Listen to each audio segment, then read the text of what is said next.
Hey guys welcome back to my channel. അപ്പോൾ നമ്മൾ ഇന്നിവിടെ കാണിക്കാൻ പോകുന്നത് വെള്ളത്തിന് മുൻപും അതിന് ശേഷമുള്ള നമ്മുടെ വീടിൻ്റെ പരിസരവും കാര്യങ്ങളൊക്കെയാണ്. അപ്പോൾ ഇഷ്ടപ്പെട്ട എല്ലാവരും ഒന്ന് ലൈക്ക് ചെയ്യണേ.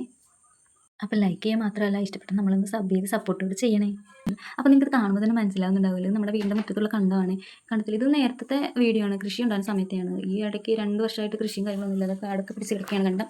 അങ്ങനെയാണ് നമ്മുടെ മഴ വന്നു തുടങ്ങി. മഴയും വെള്ളമൊക്കെ ആയപ്പോൾ വെള്ളത്തിൻ്റെ എന്തോരാണെന്ന് അറിയിക്കാൻ വേണ്ടി ഞാൻ വീഡിയോ എടുത്തിട്ടത്. അപ്പോൾ നമ്മുടെ വെള്ളത്തിൻ്റെ ഭീകരതയാണ് ഈ കാണുന്നതൊക്കെ.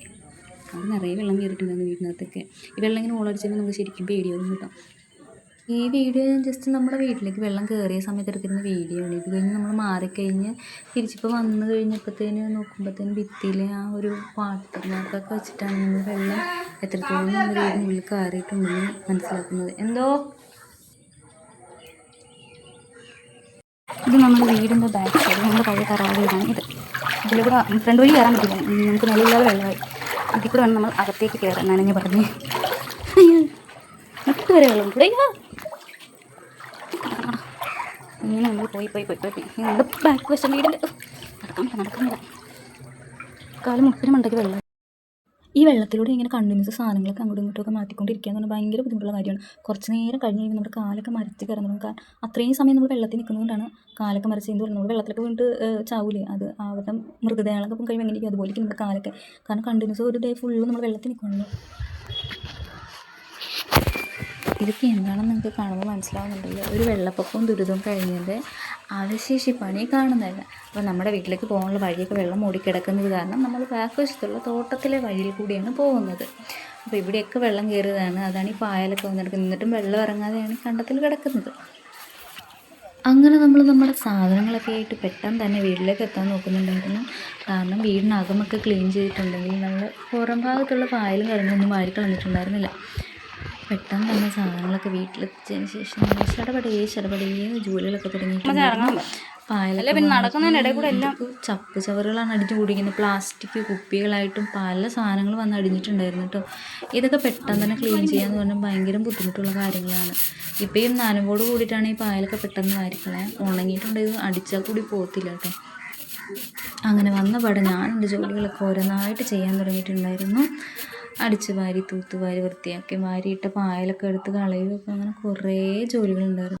നിങ്ങൾക്കിത് കാണുമ്പോൾ തന്നെ മനസ്സിലാവും വെള്ളപ്പൊക്കവും ദുരിതം അനുഭവിക്കുന്ന ഓരോ ആൾക്കാരുടെ ബുദ്ധിമുട്ടുകൾ എന്തൊക്കെയാണെന്ന്. ഇതുപോലെ വന്ന് പായൽ വാരിക്കളയാന്ന് പറഞ്ഞാൽ ഭയങ്കര ബുദ്ധിമുട്ടുള്ള ജോലി തന്നെയാണ് കേട്ടോ.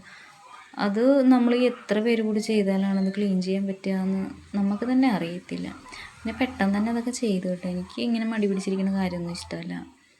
നമ്മളിതെല്ലാം അടുക്കി പെറുക്കി ഒതുക്കി എല്ലാം വെച്ചെങ്കിൽ ഒരു സമാധാനമായിട്ട് ഇരുന്ന് എവിടെയെങ്കിലും ചായ കുടിക്കാനാണെങ്കിലും എനിക്ക് തോന്നത്തുള്ളൂ. അപ്പോൾ എന്നെ സഹായിക്കാനായിട്ട് എൻ്റെ ക്യാറ്റ് വന്നിട്ടുണ്ടായിരുന്നു. ഇവൻ എൻ്റെ ഫേവറേറ്റ് ക്യാറ്റാണ് കേട്ടോ. ഞാൻ എവിടെ പോയാലും എൻ്റെ പുറകെ നടക്കും. അങ്ങനെ ഒരാളാണ് അവൻ.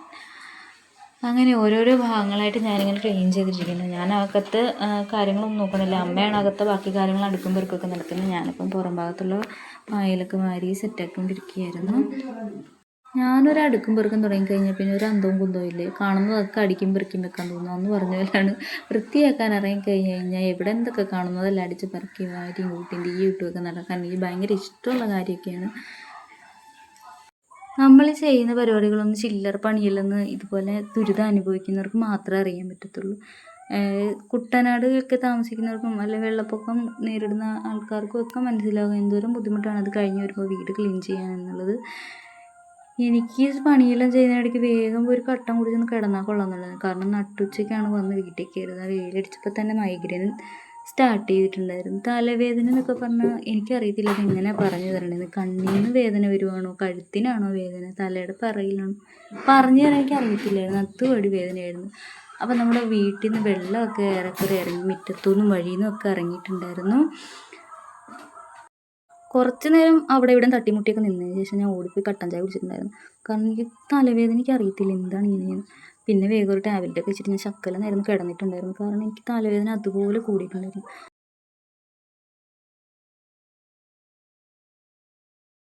അങ്ങനെ നമ്മൾ വേഗം കട്ടനൊക്കെ കുടിച്ച് കുറച്ച് നേരം റെസ്റ്റ് എടുക്കാൻ ഇരുന്നിട്ടുണ്ടായിരുന്നു. കാരണം ഇത് കഴിഞ്ഞിട്ട് വേണം ബാക്കി എടുത്ത പണികളൊക്കെ ചെയ്യാൻ. ചായയൊക്കെ കുടിച്ച് ഒരു ടാബ്ലറ്റും കഴിച്ചിട്ട് ഞാൻ കുറച്ച് നേരം കിടന്നിട്ടുണ്ടായിരുന്നു. വളരെ കുറച്ച് നേരം ഒന്ന് കിടന്നുറങ്ങിയിട്ടുണ്ടായിരുന്നു. അത് കഴിഞ്ഞപ്പോഴത്തേക്കും ഞാൻ വീണ്ടും എൻ്റെ മിറ്റവും പരിസരമൊക്കെ നിരീക്ഷിക്കാൻ തുടങ്ങി. എനിക്ക് ഭയങ്കര ഇഷ്ടമാണ് ഇങ്ങനെ വെള്ളമൊക്കെ കയറിയിട്ട് കാണാനും അത് ഭയങ്കര ഇഷ്ടമാണ്. വൃത്തിയാക്കൽ, ക്ലീനിങ് ആ പരിപാടി എനിക്ക് ഭയങ്കര ഇഷ്ടമുള്ള കാര്യങ്ങളൊക്കെ തന്നെയാണ്. അങ്ങനെ വെള്ളമൊക്കെ വറ്റി നിലമൊക്കെ ഉണങ്ങിയ സമയപ്പോഴത്തേക്ക് നമുക്കിനി വേണ്ടത് നമ്മുടെ കിണർ വൃത്തിയാക്കൽ എന്നുള്ള പരിപാടിയാണ്. അങ്ങനെ നമ്മൾ കിണർ വൃത്തിയാക്കാൻ വേണ്ടിയിട്ട് നമ്മൾ മോട്ടർ എടുത്തിട്ടുണ്ടായിരുന്നു. അങ്ങ് കുറേ നേരം ഇനി അതിൻ്റെ പരിപാടിയാണ് കേട്ടോ. കിണറിൻ്റെ അകം വൃത്തിയാക്കലും ബ്ലീച്ചിങ് ഇട്ട് ഫുൾ അടിച്ച് കഴുകിയിരിക്കുന്നുണ്ട്.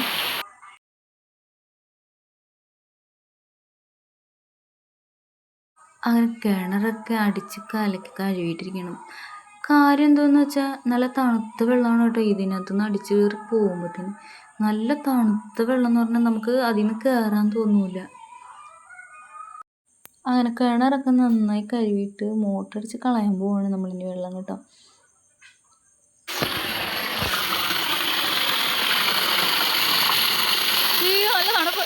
തണുത്ത വെള്ളം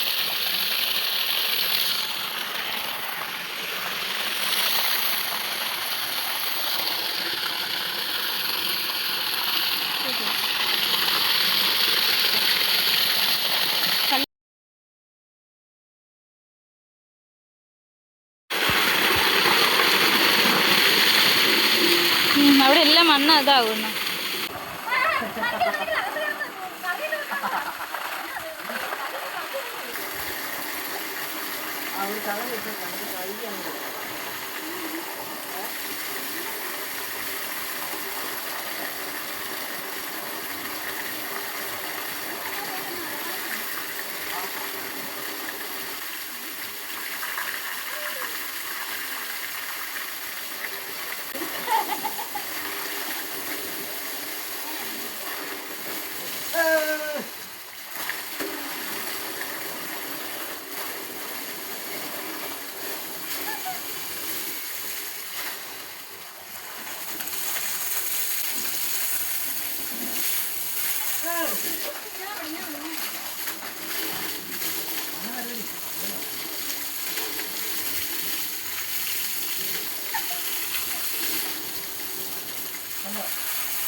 അങ്ങനെ കുറേ നേരത്തെ പരിശ്രമത്തിനൊടുവിൽ കിണറൊക്കെ ക്ലീനായി.